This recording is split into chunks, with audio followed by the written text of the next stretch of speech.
नमस्कार दोस्तों, आज के इस सफ़र में बजट ट्रैवलर चैनल आपको लेकर चलता है नेशनल हाईवे 152D के सफ़र पर। इस वीडियो के माध्यम से मैं आपको बताने वाला हूं कि प्रेजेंट रोड कंडीशन कैसी है, कितना समय लगेगा, रास्ते में क्या क्या आने वाला है, कितना टोल टैक्स लगने वाला है और कहां पर आपको खाने पीने की फैसिलिटी मिलने वाली है, इसके बारे में भी जानकारी दूंगा। तो चलो शुरुआत करते हैं इस इन्फॉर्मेटिव रोड ट्रिप की। आज हम निकले हैं जयपुर से चंडीगढ़ की ओर। जयपुर से चंडीगढ़ आने के लिए एक रास्ता है जो आपको पहले लेकर जाता है दिल्ली और उसके बाद लेकर जाता है चंडीगढ़।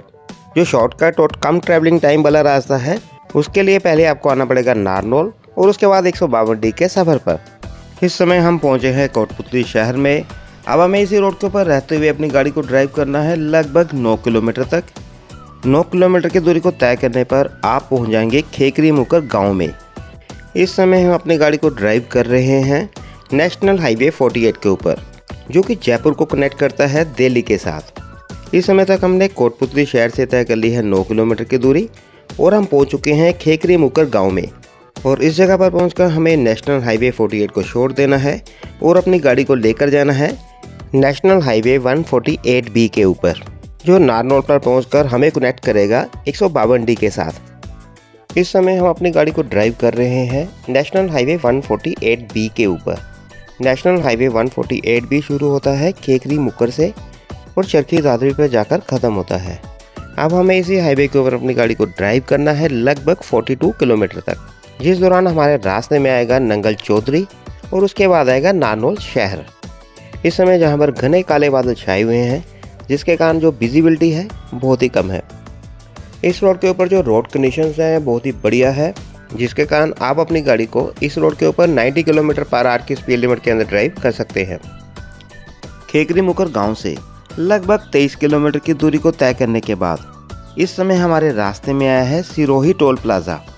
मैंने अपनी गाड़ी के फास्टैग को NHAI के एनुअल पास से रिचार्ज किया हुआ है, जिसके कारण मुझे जहाँ पर किसी भी तरह के टोल चार्जेस पे नहीं करने पड़ेंगे। और इस एनुअल रिचार्ज का जो प्राइस है वह है ₹3000। सिरोही टोल प्लाजा से 5 किलोमीटर की दूरी को तय करने के बाद आपके रास्ते में एक रोड डिवाइडर आएगा, जहां से एक रास्ता जाता है नारनौल शहर की ओर। जो मेन हाईवे है वो जा रहा है चंडीगढ़ की ओर, यानी 152D की ओर। अभी हमें इसी रोड के ऊपर अपनी गाड़ी को ड्राइव करना है लगभग 13 किलोमीटर तक। अभी हम जिस रोड के ऊपर गाड़ी को ड्राइव कर रहे हैं इसको कहते हैं Narnaul bypass road.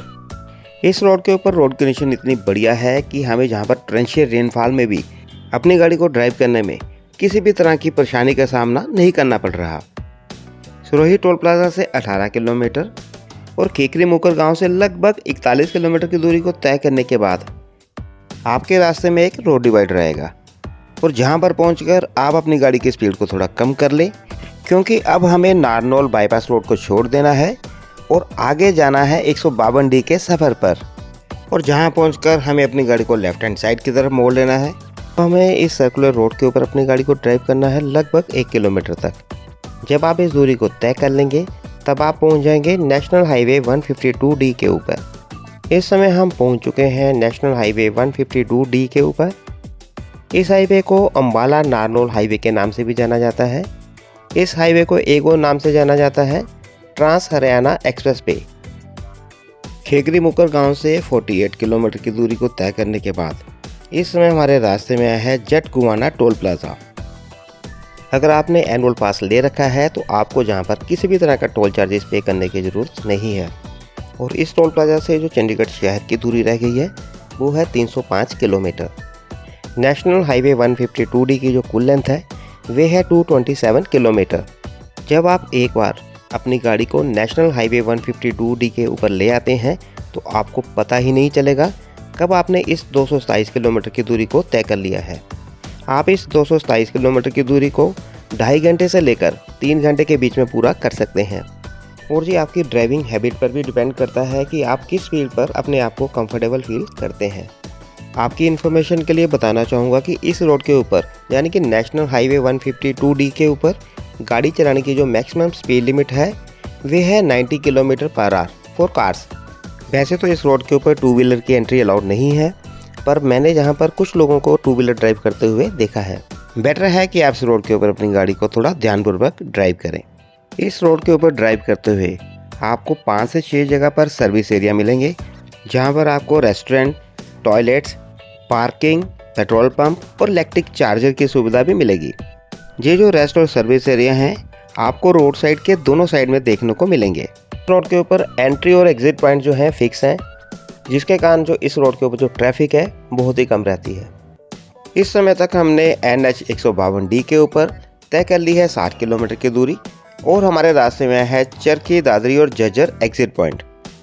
Exit point के बिल्कुल साथ में ही रहता है एंट्री पॉइंट, जहां से आप नेशनल हाईवे 152D के लिए एंट्री कर सकते हैं। हर एंट्री और एग्जिट पॉइंट के साथ में ही रहते हैं टोल प्लाजा और आपकी जो टोल फी है वो कैलकुलेट की जाती है एंट्री और एग्जिट पॉइंट के हिसाब से। जितने किलोमीटर आप इस रोड के ऊपर ड्राइव करते हैं उसी हिसाब से आपको टोल फी पे करनी पड़ती है।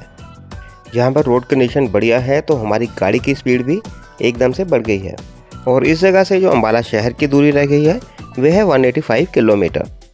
NH 152D के ऊपर 86 किलोमीटर की दूरी को तय करने के बाद हमारे रास्ते में आया है Bhiwani Kalanaur exit point. Bhiwani Kalanaur exit point से लगभग 11 किलोमीटर की दूरी को तय करने के बाद हमारे रास्ते में आया है रोहतक हिसार एग्जिट पॉइंट। इसके बाद आपके रास्ते में जो अगला मेजर एग्जिट पॉइंट आएगा वो आएगा 138 किलोमीटर की दूरी को तय करने के बाद, उसका नाम है जिंद गोहाना एग्जिट पॉइंट।